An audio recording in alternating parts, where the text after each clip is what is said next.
இந்த வாட்டி யாரு? கவிதை சொல்றவனா இல்ல ஆர்கெஸ்ட்ராவில தபலா வாசிக்கிறவனா? எல்லாம் இந்த அழகு இளமை இருக்கிற வரைக்கும் தான். அதுக்கப்புறம் திரும்பி பார்க்க ஆள் இருக்காது. நீங்க இருப்பீங்க. என்ன சொன்ன? நிஜமா சொல்லுங்க, நான் அவர்தான் கல்யாணம் பண்ணிக்கணுமா? சொல்லுங்க. வினோதுக்கு என்ன குறைச்சல்? அழகு இல்லையா, அறிவு இல்லையா? 2 கால் இருக்கு. நான் கேட்டது என்ன? நான் அவரைத்தான் கல்யாணம் பண்ணிக்கணுமா? பின்ன இவனை விட பொருத்தமானவன் உனக்கு எவன் வருவான்? கிடைச்சாச்சு. எனக்கு தேவை பாட்டு பாடுற போல பிளேயர் இல்ல. எனக்கு வேண்டியது நீங்க.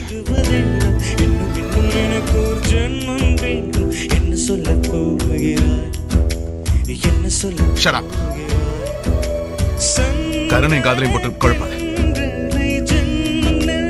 தெளிவா இருக்கேன்.